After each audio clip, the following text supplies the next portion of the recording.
Wow.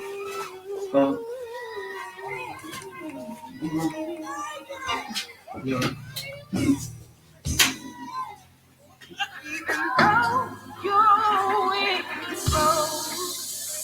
I want you to know you called me no alone, 'cause I'm safe in his arms. Even though your rain falls, I can still make it fall. Let there be peace. Now I can take go away. I command you to move today, because today I have a brand new day. The sun will shine, and I will be okay. That's what I call the call.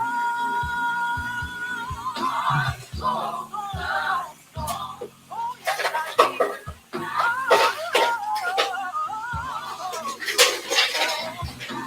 You've got to go, yeah. Go away. I command you to move.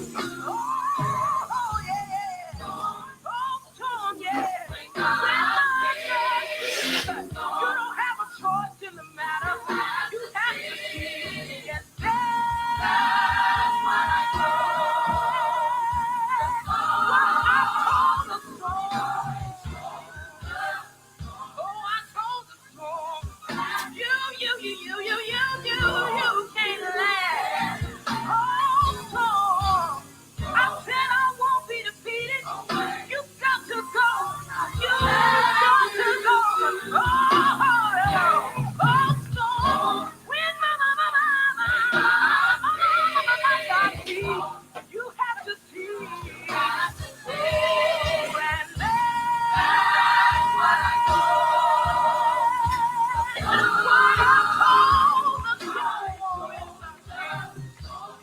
no weapon formed against me shall prosper. I don't have to worry about a thing. I'm more than a conqueror through Jesus Christ, and He's gonna bring me out all right. Yes, He is. It's amazing grace that's brought me safe thus far, and grace is gonna lead me home. I stood on solid ground and told my storm, and you need to tell your storm today. Oh, wind, stop blowing, Lord, stop blowing, lightning, stop flashing, birds, stop crashing, darkness go away, clouds move away. That's what I told. Oh, yeah. God can't make me. No matter how the cares of this world may seem to weigh me down. No, He's gonna stand by my side. No matter what.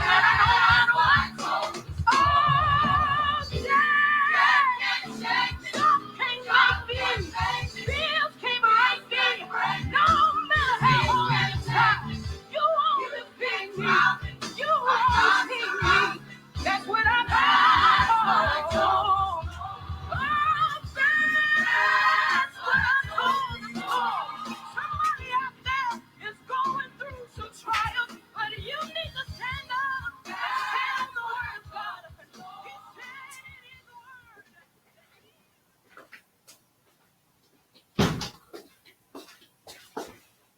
word. This is how I peed out fat in just weeks.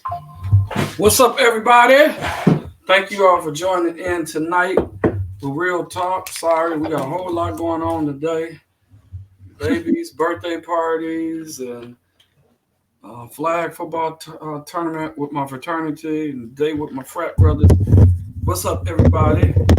This is the day that the Lord has made. We will rejoice and be glad in it. I am super excited.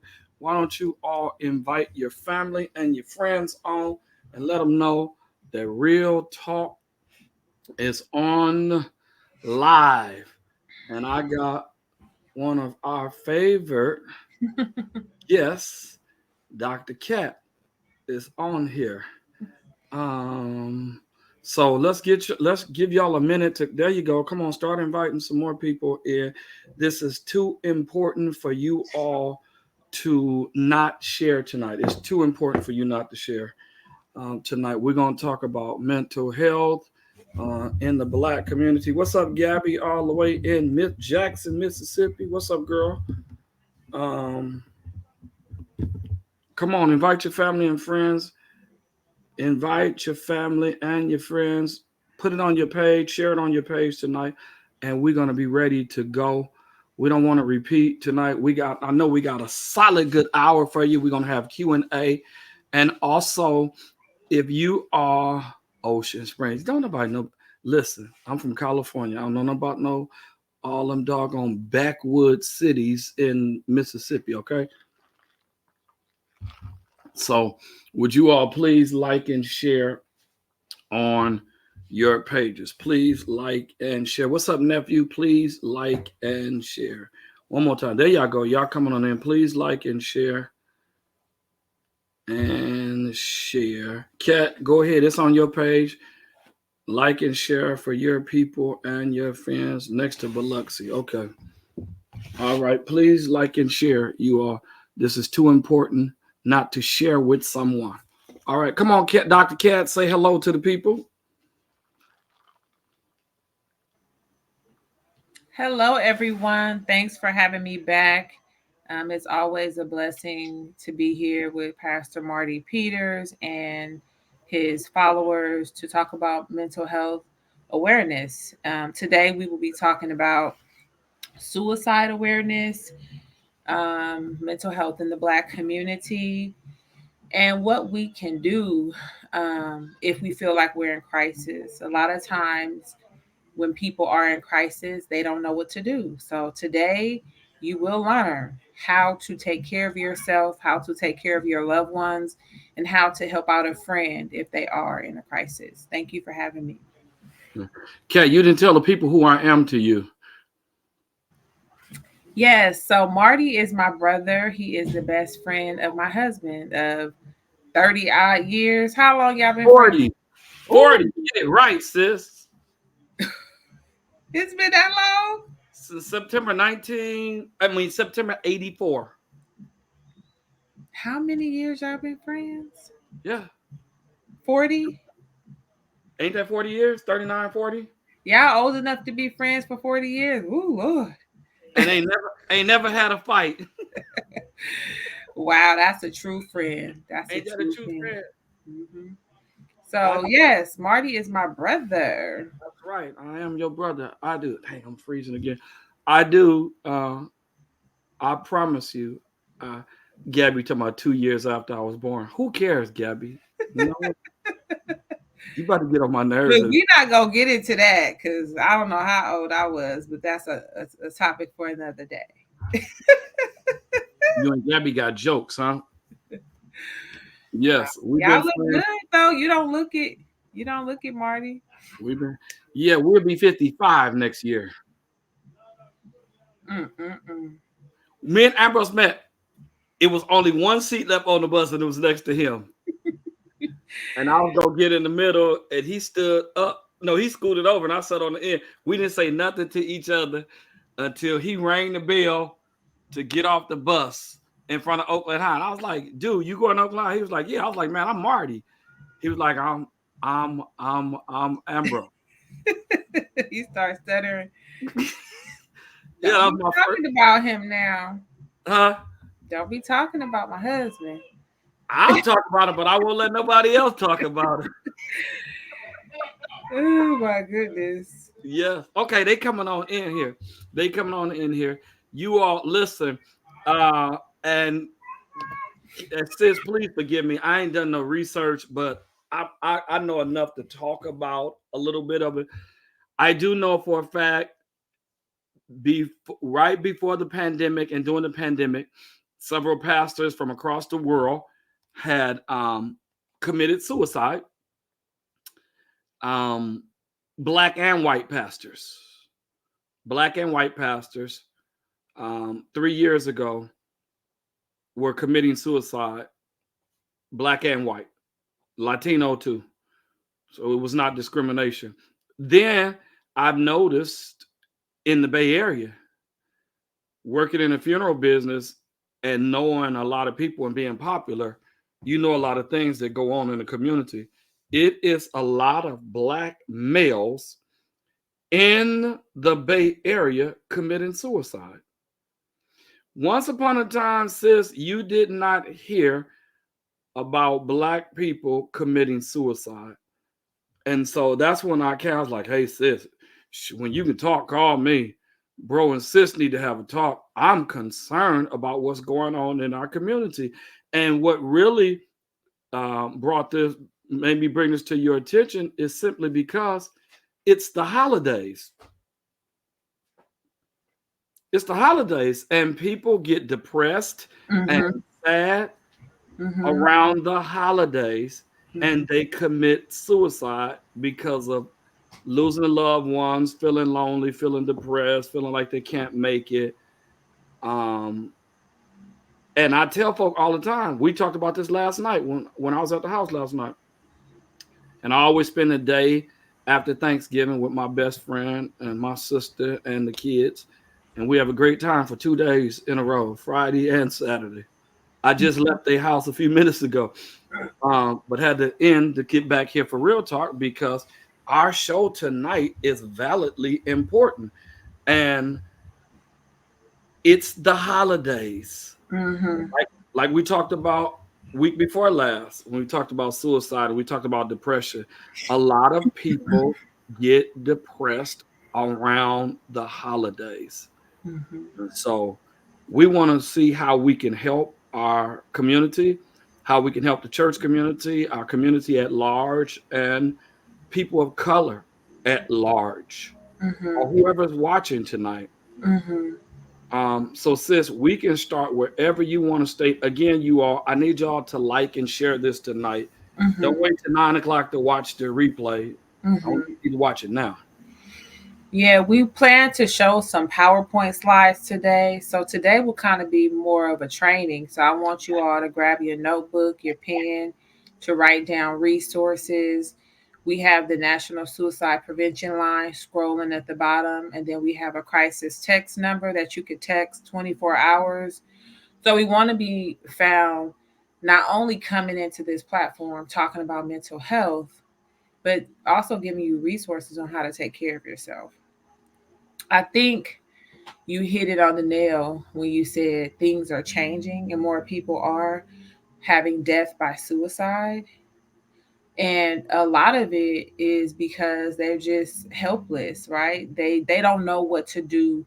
A lot of people aren't having real talk conversations like you're having. So when we share, right, then people don't feel like they're by themselves or that they're an island alone. And I think that it's taboo when we are suffering in isolation. But when we continue to bring the awareness in front of the people, like we're doing here, Marty, Pastor Peters, excuse me. Marty. I'm trying to follow protocol, okay? Marty. when I we ain't are like that.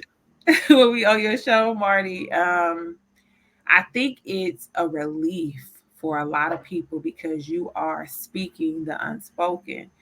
And my prayer is that talking about mental illness and mental suffering will become like nature, just like people don't mind talking about their health ailments. There was a point in time where people didn't want to talk about having diabetes or high blood pressure. They didn't tell people, right? But Right. now, because of health awareness, it's okay to share. You know, a lot of the research in the health field is limited because Black people don't sign up for research studies.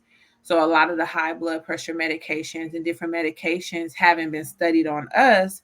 And so when we take them, we have adverse reactions. And it's the same for mental health. because we've been few in numbers as clinicians, is, we have to talk about the the systemic structure of why we don't trust the mental health system or the healthcare system due to the discrimination and the disparities that we experience. It's like we Sis, got to fight to get what we need. but but sis, all those stuff is in place now. I still feel like it's a bunch of African Americans, men and women, and it is triggered down to our children who feel like they don't need therapy, who feel like if I just pray, I'll get better. Hmm. I know people that go to church every Sunday that's depressed. Hmm. I think that can be true for some people, but I don't think it's a cookie cutter approach. And I think what I want to do here is help people do that self evaluation. At our last session, when we talked about the holiday blues, I shared with people, I want you to become the expert at yourself. And when I read the comments, there was this one man that said, "What if you don't know yourself?" So therapy can be a process to help you to get to know yourself. And if it's not therapy, it's some kind of process where you understand who you are and what you need, right? So if you feel like you don't need therapy, what is your outlet?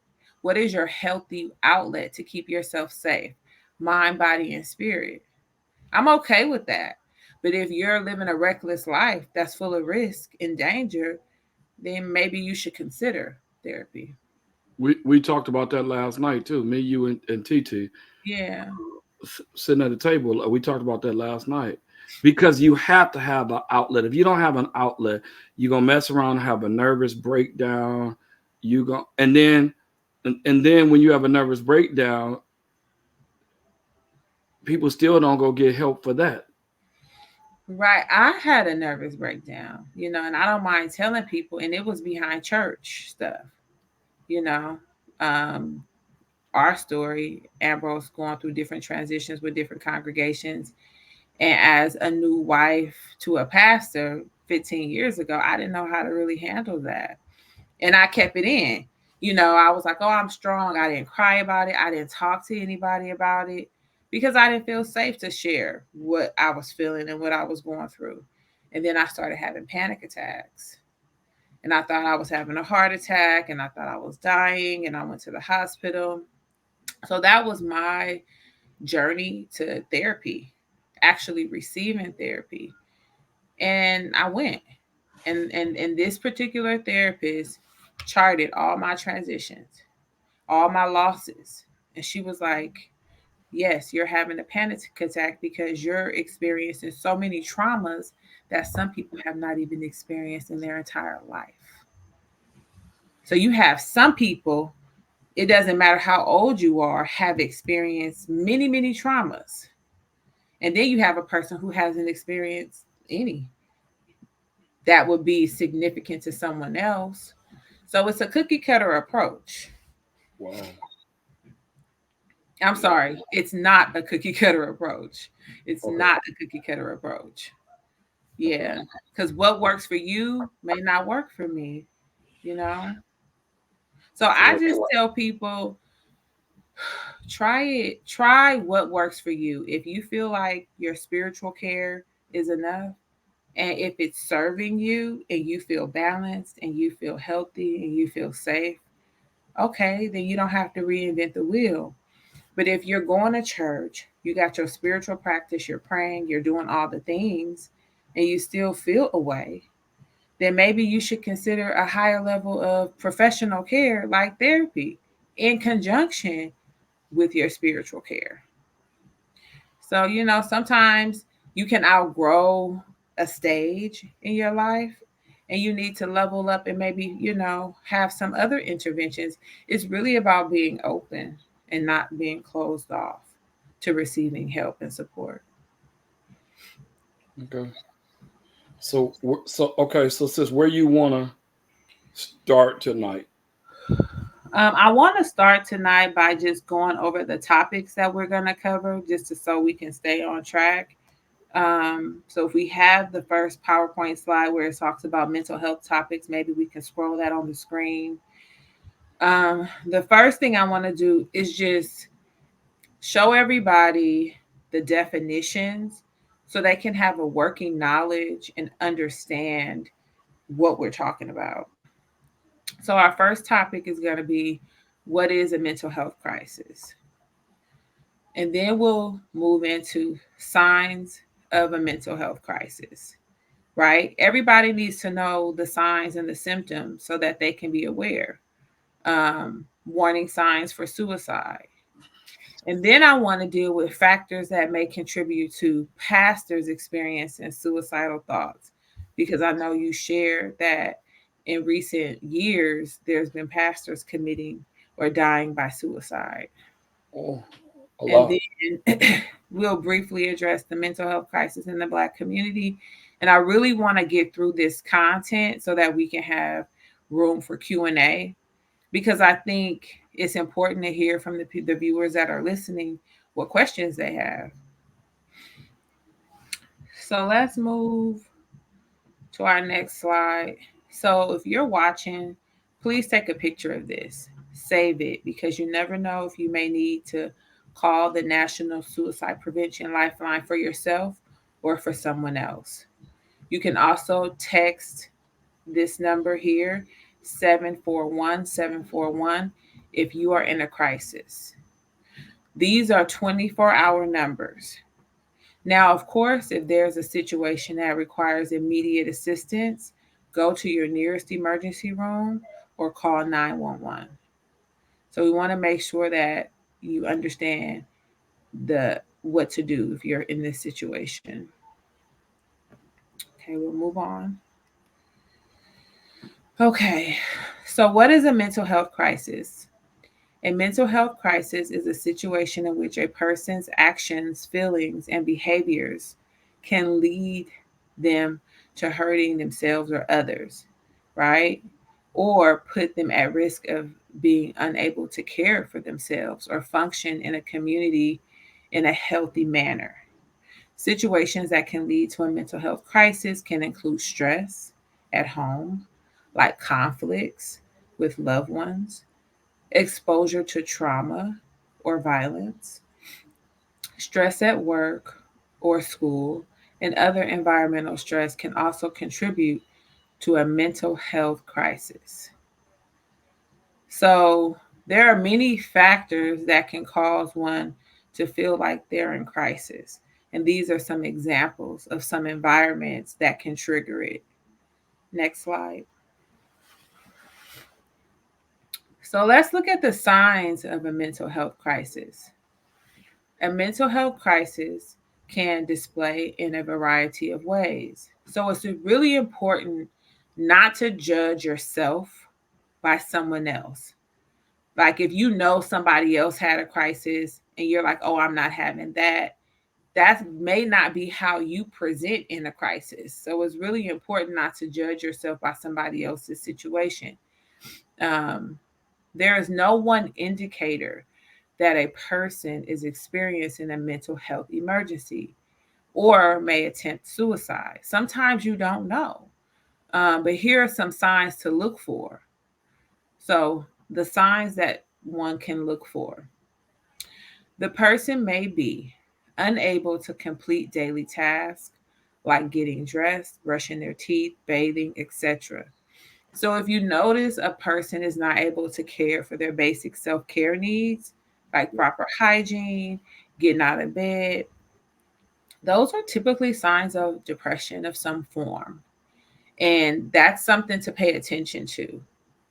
Or if there's just a change in somebody's personality and you've known them for a while and you notice a change, don't think that you're tripping. Check in on those people, even your strong friends, or even like sometimes people will know, like, oh, I know this person is going through that, but they're strong. But still check on them because they would probably appreciate somebody expressing that I see you. Sometimes you just want to know that somebody sees you, right? Yeah. And so that's something to look for. And no Verbal, matter, sis, uh-huh, no matter how strong you are, strong people get weak sometimes too. absolutely. Yeah. Yeah. Other signs, when people verbally say or write things that allude to them wanting to kill themselves or talking about death, withdrawing from friends. When you start to know that people start isolating and they don't come around as much, or you can't, it's hard to get in contact with them, and that's not normal for your relationship with them. Showing impulsive or reckless behavior. So when you notice a person just engaging in risky behaviors, that's something to like raise your eyebrow at, especially when that's not typical of them. Being aggressive, having dramatic shifts in their mood, sleeping or eating patterns changing. Sometimes people sleep excessively, sometimes they don't sleep at all, sometimes they overeat, sometimes they don't eat at all. So it's really about just paying attention to those things. Okay, next slide. So this is really where I want folks to take a picture of this slide. There have been too many people who have death by suicide, and the loved ones are like, I didn't know. And I asked myself, how come they didn't know? Sometimes we are so busy that we are not paying attention. And I'm one of those people who is guilty of it. I'm going to tell you a funny story that's kind of is not really related to this, but it shows how busy we are and how we're not paying attention. So your goddaughter, your niece, Amani. Okay. So I picked her up from school, and I noticed that she had a bonnet on. She had a And what? a bonnet, like the hair bonnets. Oh yeah. So I'm like, why did you wear that to school? She said, Mama, I had this on in the morning when you took me to school. I didn't remember. I probably wasn't even paying attention because I sure wouldn't have let her go to school with that bonnet on. But in that moment, I was like, you're so enthralled in your work that you're not paying attention to what your child has on. You didn't even know she had a bonnet on when she got out the car. What is going on with you? I had to check myself. It wasn't even about the bonnet. We're on autopilot, literally. So the th- that's kind of a warning signs of burnout or depression, or what do I you just call something think like that? that's just a warning sign of you need to slow down because you got your hand in too many hats. I don't think I was depressed. I think I was just so busy with other things that I wasn't paying attention to my child, which I'm willing to admit that as a parent. I don't know if others would, but I'm sure there have been times where people are just on autopilot in the morning. Y'all get in the car, dropping the kids off to school, looking at your phone. Like I could have been looking at my phone, checking emails, and I'm like, okay, baby, ain't even turned around and looked at her, ain't gave her a hug, Yeah, that kind of thing. yeah, yeah. I ain't that bad yet. I ain't got that bad yet. I when the bonnet thing threw me for a loop, and I got on track after that. I'm like, let me pay attention to these kids because I don't know what they're doing. But getting back on track, so do you know the warning signs for suicide? If someone is at risk for suicide, you can watch for warning signs, including talking about being a burden, being isolated, increased anxiety, talking about feeling trapped or in an unbearable pain, increased substance use, looking for a way to access lethal means, increased anger or rage, extreme mood swings, expressing hopelessness, sleeping too little or too much, talking or posting about wanting to die, Mm, and plans for suicide. So when it comes to suicide, and we'll get into this later on another slide, there's two different types that we assess for. We want to know if the suicidal ideation, the suicidal thoughts, if they're passive or active. So a passive suicidal thought could be like, "Oh, I'm so stressed. It'd be better off if I died." And people say that all the time, or they just feel yeah, it even if they don't express it. yeah, They don't have a plan. They just feel hopeless, and they just feel like I'd rather be I'd probably be better off not being here. So that's passive because you haven't moved into the action stage where you've mapped out a plan. You know how you're going to do it, when you're going to do it, where you're going to do it, what you're going to do it with. Now that would be active and that would require immediate attention. Okay. So as a clinician, when the kids come into the clinic saying they don't want to live or they want to kill themselves, these are the questions I ask. Well, what do you mean you want to kill yourself? Talk to me about that. What does that mean? What does that look like? How are you going to do it? When are you going to do it? If they can't answer those questions, then most likely it's passive. And what we do is we incorporate the family with creating a safety plan. And now that family in that village are stakeholders with this child, and they have to monitor this child to make sure that they're safe. So that means removing any weapons, removing any access to weapons, Wow. removing any medications. Because some people will say, oh, well, I thought about taking pills, but I'm not going to do anything. So there's a lot to go in it. Again, it's not a cookie cutter approach. So that interview and that assessment is really important to understanding those details. Do you have any questions about these warning signs? No, I mean, I think all of these are very much self-explainable. Mm-hmm. As a And pastor, have you had anybody call you and say that they were suicidal? no, I get depressed more than anything. I get more than suicide. People call me and say, I'm depressed. I'm dealing with depression. I'm trying to fight depression more Well, I than. want you to be a little bit more clinical in your questions because sometimes when they're depressed, they could have suicidal thoughts. They may not be forthcoming with telling you that, Yeah. but anybody who comes to my office and they're showing signs of depression, I always ask, do you have suicidal thoughts? Have you had any suicidal thoughts in the past 6 months to a year? Most 90% of those people say yes. Mm. And I would say 50% is passive and 50% is active. So we don't ask those questions traditionally because we think that it's going to trigger them to want to commit suicide. But how we're trained as therapists, that's a myth. The more you talk about it and the more you ask these questions, you can help people, right?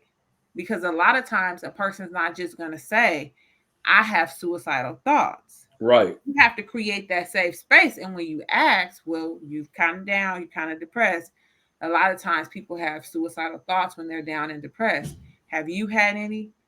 I guarantee you're probably going to get 50% of those people saying yes. Okay. So, for any other clergy or anybody in leadership who receives these kind of calls from your parishioners, start asking these questions. You don't have to be a therapist to ask the question. You definitely have to get that person to a trained professional for the clinical evaluation and next steps. And on the previous slide, we told you what to do. Take them to the nearest emergency room so that they can be evaluated. Or if you can't do that and they're not willing to go, they call 911. Because you also have to be careful about the fact that, sorry, kids in the background, we have a birthday party going Sorry. on. You have to understand that sometimes when people are suicidal, homicidal. So you see in the news, a mom killed her kids and then herself, or a husband killed his family and then himself. Mm. That's suicidal and homicidal. And sometimes those are dual connections with some of these cases. So we're always assessing for safety and danger and risk. It's really heavy. But if you're in a position of leadership, you have to know how to do this type of assessment. And not to do it to the point where you're a clinician diagnosing, but have enough assessment so that you can get them some help and transition them to the next professional. Right. Yeah, I'm glad we're leaving this up here for a long time so people can take pictures of this. Pastors, if you're on here, I don't know if any of your parishioners are dealing with this or if you've had to deal with this in your past. But again, it's the holidays and people get depressed and suicidal around the holidays because they're missing their mother. They're missing their father. They're missing their grandmother. They're missing their brother, sister. They're missing their child. Mhm. You know, so this is imperative that we know this. And you hear how Dr. Cat is talking to me, and I'm her brother. Now, have you felt this? Have any of your members asked this? You need to ask these type of questions. Ease into it. She's giving y'all. This is a training tonight. She's giving us her professional opinion and her professional advice and leadership to us because a lot of our members will not go to the doctor. They will not go see a physician. They will not go see a therapist. And they look to us as all of us are therapy. Do you know at some point we're not supposed, if we're not, let me get this straight. My insurance told me this several years ago. If you are not a therapist, you cannot say that you are counseling someone. You have to call it, as pastors, we have to call it spiritual guidance. If we're not a psychologist or a psychiatrist, we're not supposed to call it I need to counsel somebody. We're supposed to call it spiritual guidance. Mhm. Check your church insurance, check your liability insurance to see if I'm accurate. And if you feel uncomfortable about making these like statements, just say that this is what I recommend. This is what I strongly suggest. Because you can give a recommendation and you can always suggest. You're giving a person advice. And if you're the person they're calling, that's a cry for help. And you're the person that they're choosing to be their safe person, whether you know it or not. Yeah. Okay, I wanted to make sure I got that out there. Absolutely. Let's go to the next slide. So, these are some other tips for people who are in positions of leadership or family members who want to know how to help people get help. Um, so, know where to go for help, right? I want everybody to just create a safety plan. Like wherever you live in your county, know what the mobile crisis number is because you may have to give it out to your members.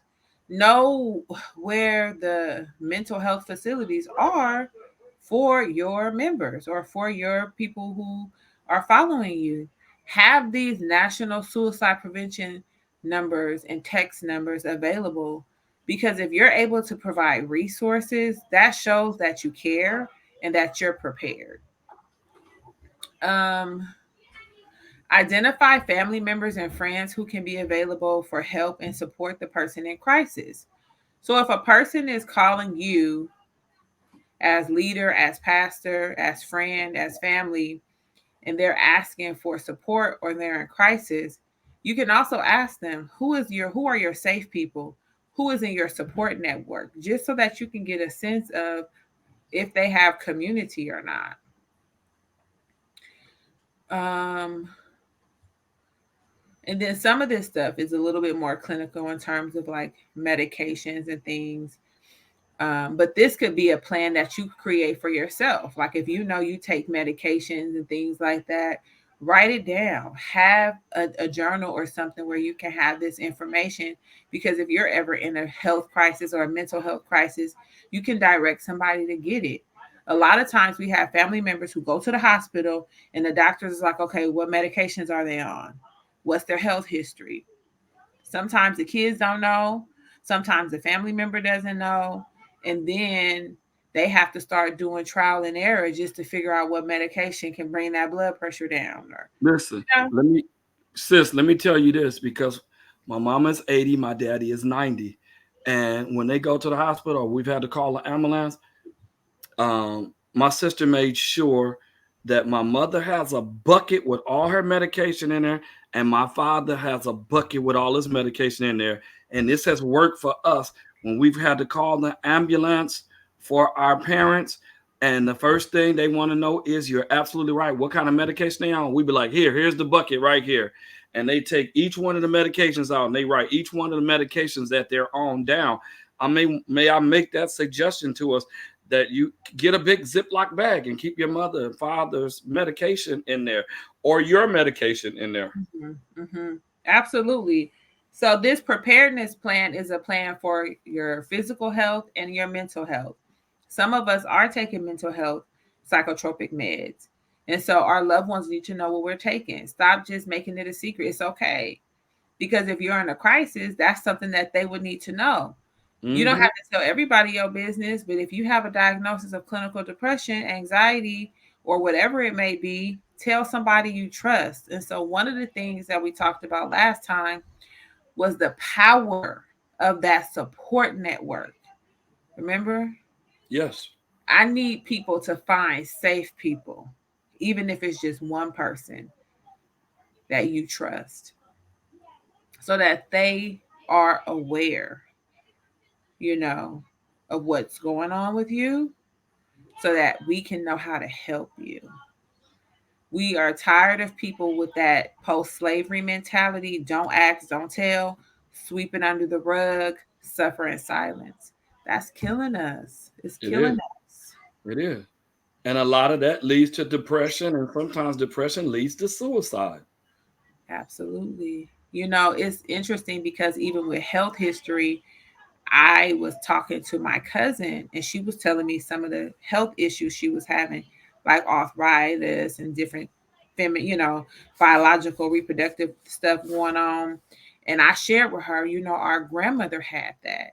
And she was like, I didn't know that. She said, I asked my dad and he said nobody had what I'm experiencing, because we don't talk.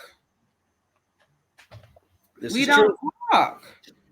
And it's like, how are we going to know our health history if we don't know if there's a certain thing that runs in the family? Or better yet, I'm suffering from anxiety, but I never tell anybody. Yeah. So nobody knows to talk to Kat about it because she never experienced it. She looks like she has it all together. We got to stop looking like we have it. It's okay to look like you have it all together, but be real about, sometimes I don't have it all together, and talk about the journey, because that's the piece that a lot of people are missing. They're on Instagram, they're on social media, and they see all this beautiful stuff. There's no real connection with the journey and the valleys and the hard times, and when you had to check yourself into a hospital. Somebody will look at me and never think that I had to do that, but I Yeah. did. Yeah. Yeah. Yeah. Absolutely. And I know I mean, I'm assuming most pastors, when they're preaching, are they transparent mostly with their journey and the things they've been through? Hell no. Ain't too many pastors keep it real because they want people to think they have it all together. There's some pastors I ain't never seen cry or get emotional in worship, but we want our people to shout and cry and get emotional and lift our hands. Won't you lift your hands? The Mm, same God that you're trying to tell your congregation about is the same God you ought to be excited about too. No, they don't keep it real. Sometimes people tell me I tell too much. I mm, keep it too real. mm, I'm very transparent. When mm. I went through my divorce, pastor was like, man, don't say nothing. The people already know. Just preach to them. That's your personal business. I'm like, nope. I'm very transparent with my church, and my church needs to know what's going on with me. So if I come in here and start crying, if I come in here and I'm looking upset, I come in here, they'll know what it is, and they won't have to guess or wonder or suspect. I was about to say, start making up stuff. Exactly. Do Because you in know? church, if they can't get nothing on you, they'll make up something on you. Oh, I know, because I've lived it. You There live. was there was a situation, and I ain't gonna name no names, but we were Ambrose and I was at a particular church, and there was a rumor that we were not really married. They wanted us to produce our wedding documents. was like, these people need to stop that. Why they wouldn't call me? If you want Because to be messy, we didn't want you to go to jail behind nothing like that, well, Marty. well, you know, for my best friend and y'all and my doggone nieces and nephew, I don't mind telling some people where to go and how to get there. Because I've had a heart attack before, and I'm not holding all that stuff in my life for the rest of my life. I'll be 55 next year. I am not holding jack in no more and deal with that inside frustration and anger. No, I got to talk to somebody, or I need to release it. We need to go to the driving range and hit some golf balls, and I can knock the hell out of the golf balls and get some frustration out. We've had to deal with some ridiculous stuff. I mean, it was a rumor that he was beating me. I laughed because I said, now we know that ain't happening. He gonna say, because if anybody go get beat, it's probably me. Right, because he ain't gonna fight back. And you know, I'm a firecracker. I wish somebody would. Right. But I'm just saying, it's no, like, Ambrose is not a woman beater. I've been knowing that boy for 39 years. He ain't no woman beater. But more than that, and what do I look like I'm about to tolerate? Like, you guys are crazy. And you from San Francisco, and you from the hood in San Francisco, and you were brought up to let a man take advantage of you? Nah, because your 3 sisters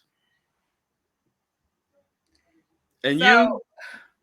I mean, but it's just when you have to deal with that and then show up at church with a smile on your face. I understand from a first lady's perspective how hard that is to smile through pain. And I just was like, I can't do it no more. So I took a chapter out of my brother Marty book and I started becoming transparent. And that's how I started healing myself. I'm not okay. I have anxiety. I'm having panic attacks. People are mean and cruel, and it's hurting my feelings. Like, this is a lot. And I'm a strong person. They're mean and cruel in church in the name of Jesus. And it can happen to anybody, no matter how strong you are, you know? So, yeah, I don't mind being transparent because transparency heals. I'm actually taking a group of women to Jamaica and we're having a self-care retreat. And the theme is transparency heals. I'm going to take them through their trauma journey and they're going to tell their story in efforts to help somebody else. Wow. Amazing. So next slide. So being prepared for a mental health crisis. According to the National Alliance on Mental Illness, being prepared in advance for a mental health crisis and sharing that plan with your loved ones can help to avoid a crisis. When you suspect a crisis, you need to decide who to call for help. If that person is in immediate danger to themselves or someone else, do not hesitate to call 911 and let them know that you are someone experiencing a mental health crisis. If the person is not in immediate danger, you can reach out to the individual therapist, doctor, or psychiatrist if they have one. They will be able to provide advice with crisis services. You can also go to the local mental health center or emergency room to receive a clinical assessment. So if somebody feels like they're in crisis, always refer them to go to the emergency room. If they don't want to go, we're offered to go with them. Sometimes that helps. I'll pick you up and I'll take you. I'll be right with you. Having that support and that comfort goes a long way. If they don't want to do that and they're having psychosis, and some of our family are psychotic. Sometimes it's medically, sometimes it's induced due to drugs and substances. Yeah. What you over there doing? I'm over here bothering Alex. But it's like I've had calls where a parent has, said, my child has taken a substance. I don't know what to do. They're talking to themselves. They won't come with me to the hospital. What do I do? In those situations, you have to call 911. If you're in a county that has a mobile crisis team, call them or call 911 and say, my family member is encountering a mental health episode, and we need a mental health professional. But I would say for you, have a plan, have those numbers to call. Call those people who could be your advice nurse, your advice therapist. Make a list. Because, my sister's a nurse. So she's my advice nurse because I trust her, and I know Yeah, I before. called her last week. I had something going on. And I know, before Nicole passed, she was a lot of y'all's advice nurse Oh, too. she was. She was a go-to person in the family. Right. And so even if it's mental health related, call me, text me, DM me. I am there to assist you. I may not be able to mitigate the crisis, but I could definitely give you a resource. So let's make sure that we're being proactive versus reactive. Have a plan, have a safety plan just in case. So we can go to the next slide.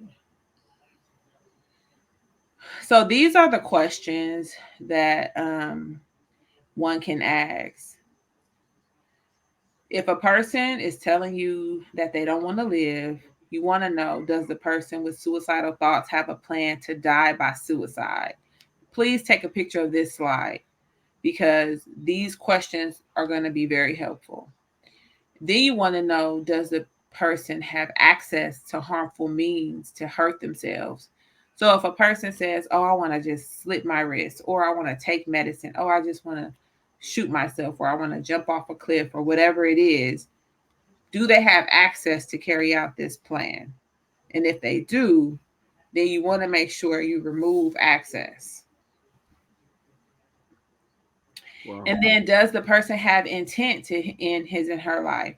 Sometimes somebody might have a plan, but they don't have intentions on carrying out the plan.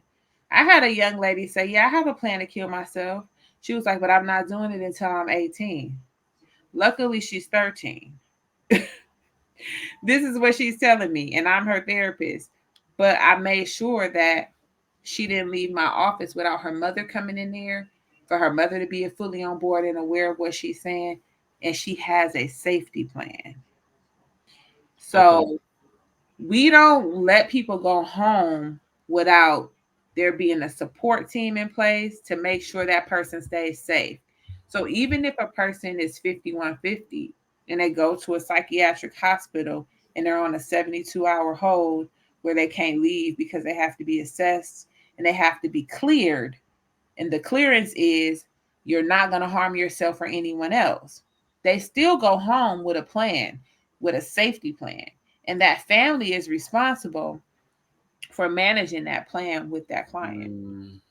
They're not going home and being released on their own independence. Okay. Because they're sick. It's just like a person who went to rehab after having surgery. You're not leaving that rehab facility if you don't have a family member that can help you. Because that would be malpractice for that doctor or that clinician to release you from the medical facility where you have the support you need. Wow. So my mom had to leave a rehab facility. I had to learn how to assist her with walking because she was in a wheelchair. I had to learn all of that. I had to learn all her medications. I had to know when to administer her medications. I had to know the name of the medication, what the medication was for. Like, you damn near a doctor when you are a caregiver. Yeah. I mean, or a nurse. Yeah. Caregiving takes a lot out of you too. Oh, absolutely. And that's why self-care is so important, because you want to make sure that you're pouring into your cup too. So it's a lot. So if someone calls you, Pastor Marty, and they say, Pastor, I'm just tired. I'm drained. I feel low. I feel like I just don't want to be here no more. What are they saying to you? What are you gleaning from that statement? Oh, that they're ready to end it. There's some harm on the way to them. And now that you've had this training, what questions can you ask them? Do you have any suicidal thoughts? These 3 questions right here. Mm-hmm. Don't wait. Go straight into these questions. That's how we're trained as therapists. Take the taboo out of it. Sometimes Okay. we skirt around stuff. We all this tiptoeing, walking on eggshells. We don't do that with suicide because we don't have time to miss an opportunity to save somebody's life. This is serious business. You tell me I don't want to be here no more. What are you saying? Are you having suicidal thoughts? Explain. I need you to tell me more. Talk to me. What does that mean? Mm-hmm. And if Yeah. they say, yes, I have suicidal thoughts, Pastor, and you say what? I need to get them to a hospital. I need to get them some emergency. I need to get them to the hospital. Yeah, and you can also say, well, you want to you want to hurt yourself or kill yourself. Well, how do you plan to do that? You can ask that Okay. because the more information you know, when you get them to that medical professional, or even if the paramedics or the police is called, you'll have information to share, right? Yeah. So it, like I said, it's not a cookie cutter approach. It can be kind of scary sometimes when you're in these situations. Because I deal with it all the time on my job, I'm not as shell shocked with it.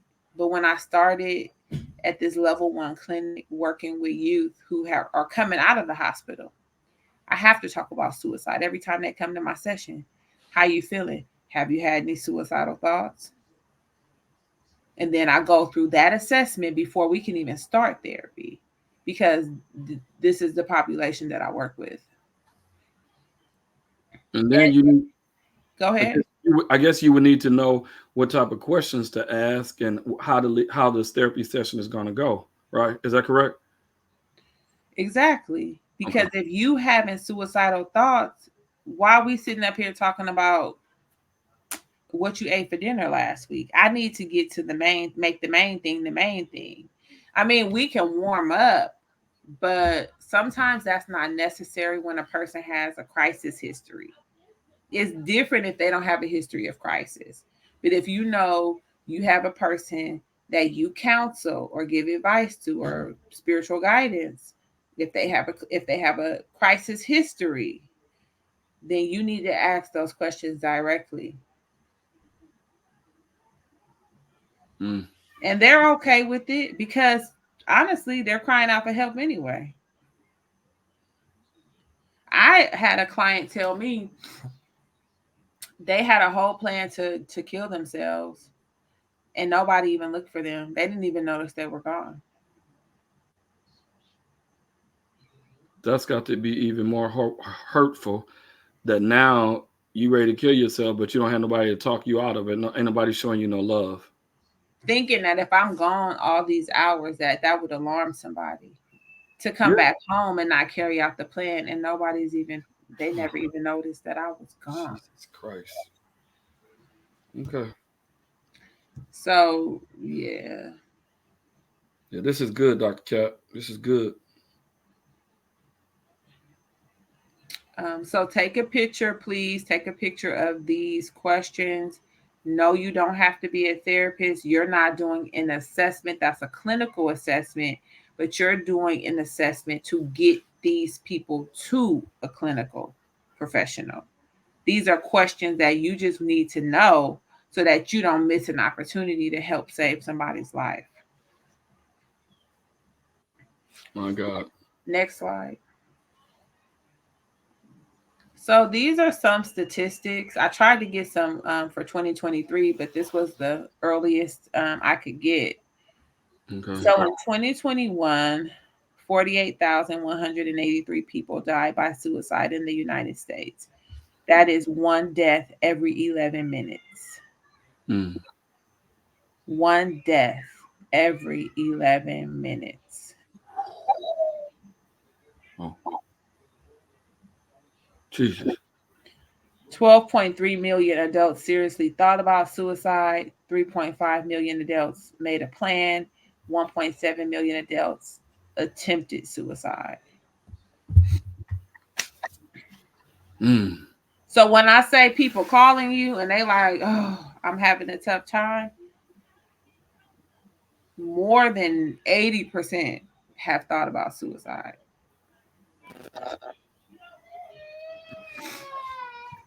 Jesus. Wow.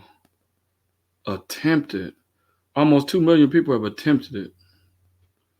Almost 3.5 million have made a plan. 12 million have seriously thought about suicide. This is extremely high. It's a lot of depressed people in our society and in our country. Depression is real. Suicide is real. 1 every 11 minutes. That's almost 50,000 people in the United States in 2021. I'm sure it's higher than that in 22. I'm sure it's higher than that in 23, because it's not like the world has really gotten better. I mean, gas prices are high, groceries are high. It's so much going on. Crime is high. All these home invasions and bimping people's cars, and your bank cards are being compromised. It's not like it's getting better, it's getting worse. So this has to be more in 2022 and 23. I mean, we can't talk about nobody else. We can talk about the Bay Area. Look at all the crime that is happening in Oakland, in San Francisco, in the Bay Area. Look how many murders we have. Look how many car thefts we have. Look how many robberies we have. It's not better in our society, in our community. I work with the police. I know.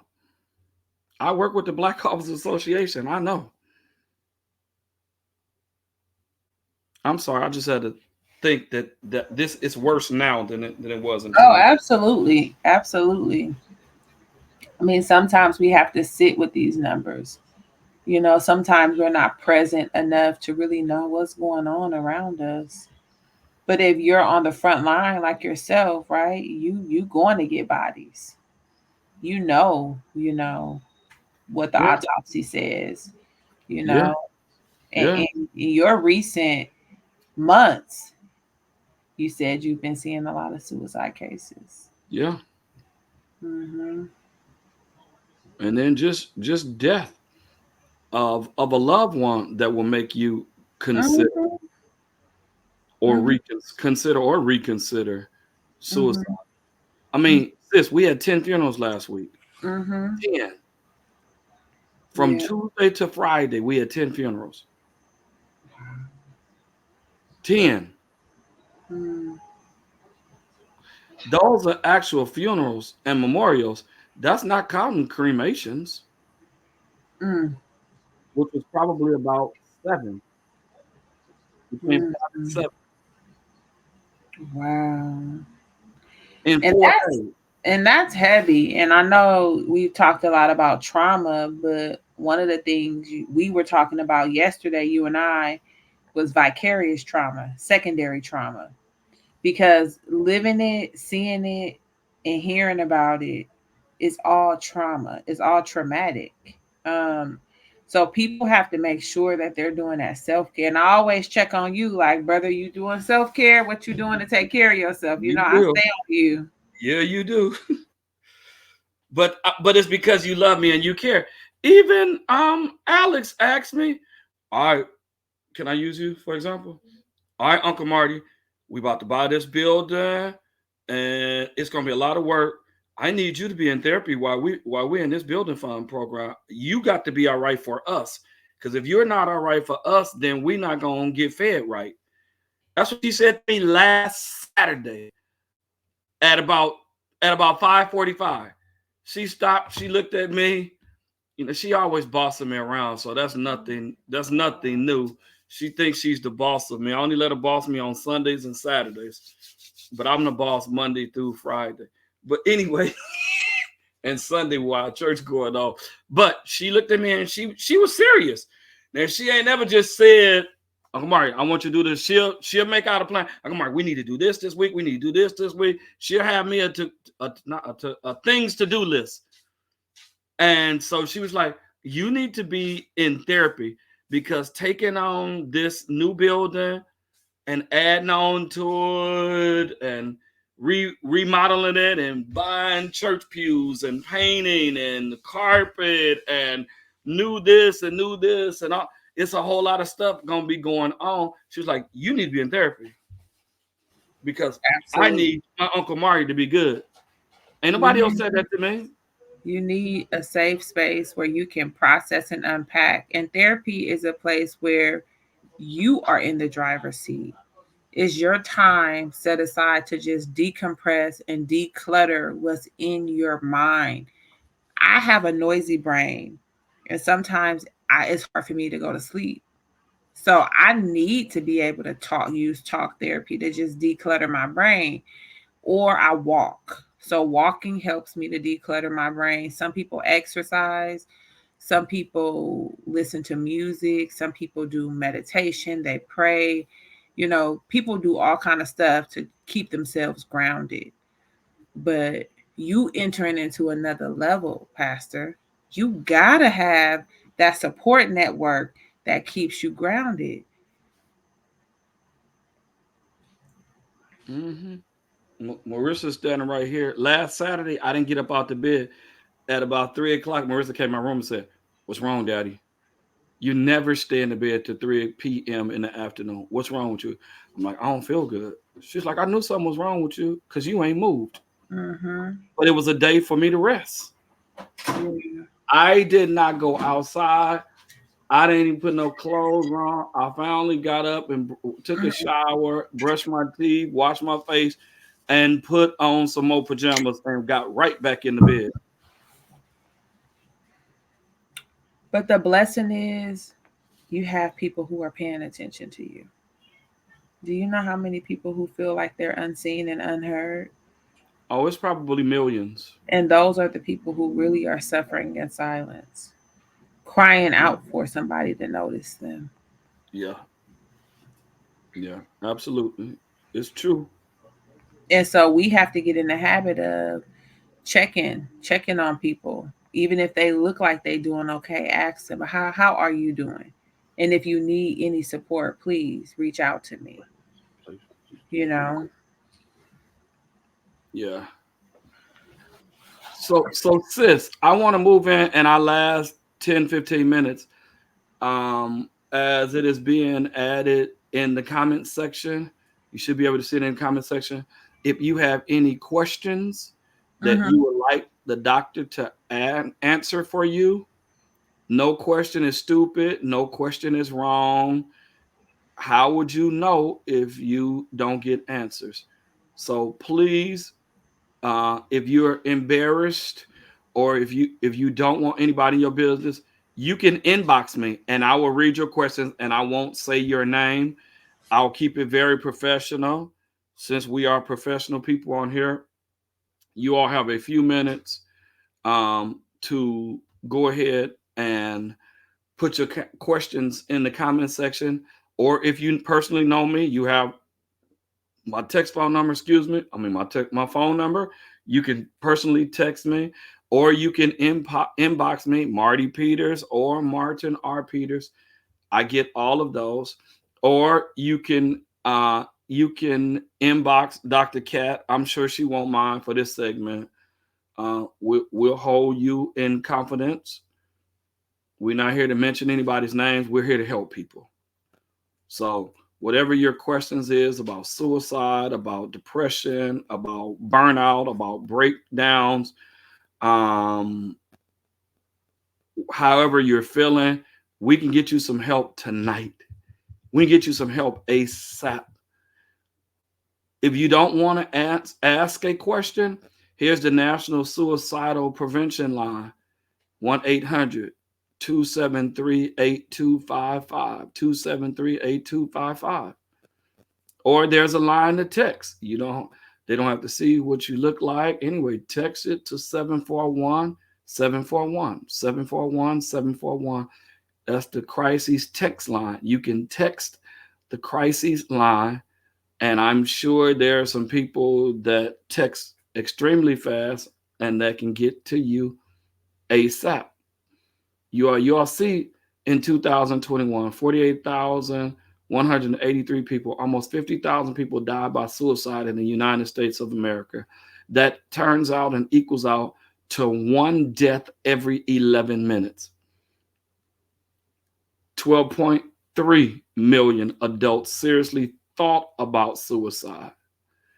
3.5 million adults made a plan and they were going to go through with suicide. They didn't. Thank you, Jesus. 1.7 million adults attempted suicide. So if you all look at that, half of the people that made in a plan, they attempted to do it and they did not commit suicide. Are y'all seeing that? If you divide that 1.7 million into 3.5 million, that's half, you all. That's half attempted suicide. So half of the people that went through, matter of fact, 1.7 is a little more than half. Am I correct, y'all? 1.7 is a little more than half of 3.5. Yeah. So more than half of the people that that made a plan to do suicide did go through with it. They attempted to do suicide. So we're here to help. I try to have shows on Real Talk where we keep it real. I bring certified, degreed people that can help change your lives and make your lives better. So if you all don't have any questions and you would prefer to do it offline or you prefer to call someone, hey, we still brought it to you today. We still brought it to you today. And we hope, our hope and our goal tonight was to bring awareness, to give you guys numbers, to give you guys statistics, to give you some examples of what suicide looks like. And as Dr. Kat said, at about 7:08, 7:10 somewhere, she said tonight is going to be a training. And she trained us with slides.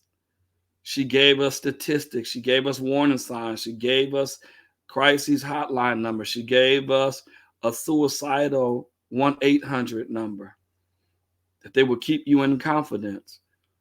But I'll say again, all of us in life need at least one person that we can trust. All of us in life need at least one person we can trust. I tell my church all the time, we need 3 people in our life. Somebody that will cover us, challenge us, and cut us. Somebody that will cover us when we do wrong, but then bring it to our attention. Somebody that will challenge us when we need to be challenged. And then you need somebody to cut you, be like, hey, dude, that was stupid that you just did. That was dumb. And I'm your friend, and I can say that to you. That was dumb. What do you think? How did that work out for you?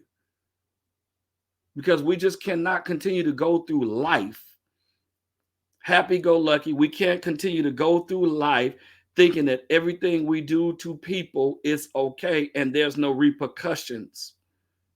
There's repercussions to all the wrong stuff we do in life, y'all. I'm not trying to preach a sermon to you. I really wish that suicide was not as high in the Black communities, but it is high. That's why I got with the doctor and gave her my heart. She was like, well, what goals do you want? What is it that you want to accomplish and acquire out of this? And I simply said to bring awareness and preparedness. And that's exactly what her slides were about. Awareness and preparedness for us. If your child have some of these symptoms, it's time to start having a conversation with your child. They could be with a man or a woman. This is the Bay Area. They could be with a man or a woman that's abusing them physically and mentally and emotionally. Abuse is not always physical. I know some women has been in an abusive relationship. I know some of them been in physical, verbal abusive relationships where nothing they do is wrong. They can't wear their hair right. They can't dress right. They can't wear makeup. They can't do anything. Everything they do is wrong. They can't have sex. They don't look good. And this is really to break them and tear them down, so that man makes them feel, or that woman makes them feel, there's nobody in the world wants you but them. And that's why they can treat you any kind of way, because a lot of us believe what our spouses and ex-spouses and people we're dating, people who we work and worship with, they feel that way simply because some individual have made them that way, and they live their lives on what somebody else feel and think and say about them. Can I be honest with y'all? Man, to hell with what people got to say about you. And I know some of y'all church people don't like the way I talk, but we ain't got a heaven or hell to put nobody in. We need to quit acting like everything in life is right about us. We do everything right. We are God's chosen token. All of us are tore from the floor. Just because nobody don't know your business does not mean that your life and your business is intact with God, because the Bible says all of us sin and come short of the glory of God. Even at our best, we're nothing but filthy rags. If we were all together, then why would Jesus Christ have to die on the cross for our sins? It was put the cross. The things that happened on the cross was to reunite God and man again, because there had been some distance between us and God. So God had to make things right for us to be accepted. Jesus had to make things right for us to be accepted to his Father God. It sounds like a sermon. I see my niece out my eyes over here. It ain't Sunday, it's Saturday. But somebody need to hear that. You are valuable. You are beautiful. I don't care if you're fat, you're black. I don't care if you're light skinned, chocolate, caramel, whatever. I don't care whatever color you are. You are beautiful. Beauty has nothing to do with the outside. That's a stereotype. If you don't feel like on the inside that you're beautiful, then you're not. If you don't feel like you're smart on the inside, then you apparently you're not. Quit being so down on yourself. Quit making yourself feel like you can never make somebody happy. Sometimes we need to be in a season of being by ourselves. I need to stop with some water. Sometimes we need to be in a season of being by ourselves. Because if you can't make your own self right and you can't make your own self happy, then don't hook up with somebody, because your happiness will be contingent upon how they perceive you and receive you. Sis, am I making any sense in here? I muted myself. I'm getting my sermon. I'm getting my church now. You preaching. You preaching.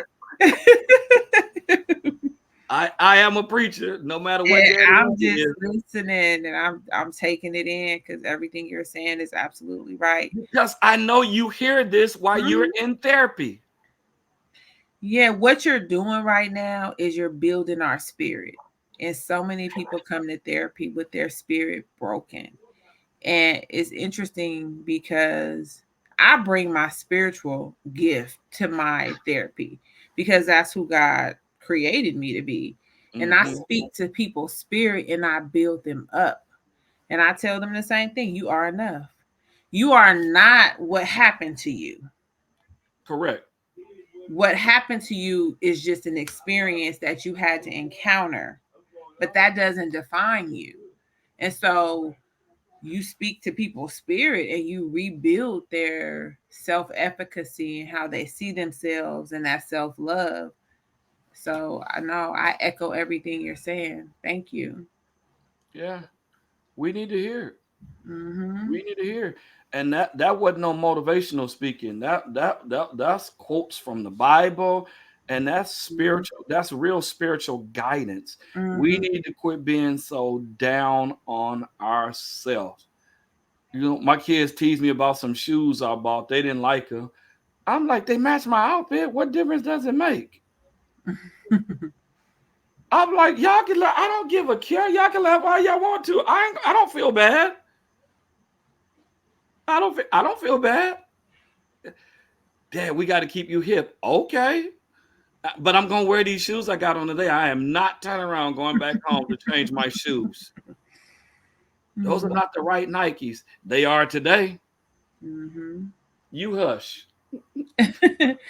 I hear what you're saying. And do you know there's so many adults who don't know who they are because they've been listening to other people's opinions about them? All their lives. So common. I mean, it's so common to lose yourself or not even find yourself in the midst of trying to live life because you're trying to live up to everybody else's expectations. Mm-hmm. And so you got to start with your kids while they're young. My 10-year-old Amani, so I ain't gonna talk too long because I know we wrapping up. But for Halloween, she had me buy a Halloween costume, and now it was $56, and I'm like, why is this thing so much money? But nevertheless, I bought it. Her friends were supposed to be the same thing, and guess what happened? She didn't, so therefore she didn't wear it. I bought her the costume, and they switched it up, and they was something else. They did what? They were all supposed to be the same thing. I bought the costume that they originally were supposed to get. The friends end up changing their mind and buying something else. Oh, okay. So she came to me and was like, now I need to be a cheerleader. I said, now you need to be whatever I bought you. Right. We're not doing that. But that goes to show that if they don't get that lesson as a child, that's going to follow them. Now you trying to now move heaven and earth to keep up with your friends. They're not even thinking about how much resources you had to put into that costume. Right. What if she didn't have a mother or father that could afford a $56 costume? Because some kids' parents can't afford that. They can't afford to feed them breakfast, lunch, and dinner and afford them Jordans that cost $200. Their cell phone bill is $50 a month. A lot of parents can't afford that and keep up with that stuff. And some of those kids' parents that can do it, other kids start feeling bad and sad Start because feeling depressed, and grown-ups start feeling depressed when they feel like they can't keep up with the latest or this tax bracket or that thing or this. It becomes very overwhelming. It's easier to just say, you know what, this is me, this is what I can do, and I'm okay with it. Like you said, I'm gonna wear these shoes. Like I know what y'all saying, but I know what I need for me. Mm-hmm. Mm-hmm. Yeah, they comfortable. They match my outfit. And I think the key word is comfortable, because after you get a certain age, you're going for comfort. Cute and comfortable. Listen, let me tell you something. I got every color pair of alligator shoes. I got Gucci's, Ferragamos. Let me tell you something. Them Gucci's and Ferragamos got about a 2.5 to 4 hour limit on them. And then I'll be looking for my Crocs after church. Right. Girls be talking, I'm gonna put on my flats. I'm gonna put on mine too. They call Crocs. And I am dead serious. My church knows it. I will put them Crocs on immediately after church is over with. That stuff costs a lot of money and they name brand, they look good, but they ain't comfortable. And at almost 55, I need comfortability. I am not standing up in no Gucci shoes all day long for 2 hours while people holler and scream at the casket of their loved ones and trying to pull their loved ones out. And I'm standing up there with some hard sole shoes on. I wear rubber sole shoes every day to work. Every day to work. My mama said, boy, you finally got it. I'm like, ma'am. She was like, yeah, you're at that point where now comfortability is what's best for you, not the latest fashion. Ma'am, I got it. You told me that. She's like, Marty, once you get over 50, some things just don't matter to you. It don't matter anymore. I think, sis, that we have helped some people tonight. Mm-hmm. And I think we need to push the replay for the 9 o'clock show so they can watch again. We got another hour and a half before the replay comes on. And we need to go ahead and send a message on our social media pages that if you have not watched the 6 p.m. Real Talk, you need to watch the replay at 9 p.m. Absolutely. Yeah, because they need to hear this. They need to hear the message that I talked about tonight. Okay. My goal is that we double the viewers tonight. Absolutely. All right, sis, thanks for always being on Real Talk. Thanks for always being available. I told Ambrose last night, man, I got another date with your wife on the calendar for tonight for about an hour and a half. He just bust out laughing. I'm like, I ain't got no more dates on the calendar with your wife this year. I know. I said, He was trying to have me come sit by the fireplace. I'm like, I'm working on this slide presentation for Marty. He gonna say, "Oh yeah, I forgot." So yeah, I don't think I'm gonna be back this for the rest of the year. Maybe next year, but yeah, definitely next year, but not no more this year. We got some other fun things to do before the year's out, and then I'm gonna take a vacation. yeah. What do you have going on for the next show next week? You know already? The D9 ladies from the female pastors from the D9. I did the men last week. Now I want to do. I'm looking for a Zeta pastor. I'm looking for a Sigma Gamma Rho pastor. I already have the AK and the Delta. Okay. All right. So I'm reaching out to some of my friends, Sigma Gamma Rho, and some of my Zeta Phi Beta friends from across the country. I need a good pastor, 2 female pastors, and then I will have represented the D9. Okay. Yeah. Well, All right, sis. Thanks. Appreciate you going back to the party. Okay. Bye-bye. Bye.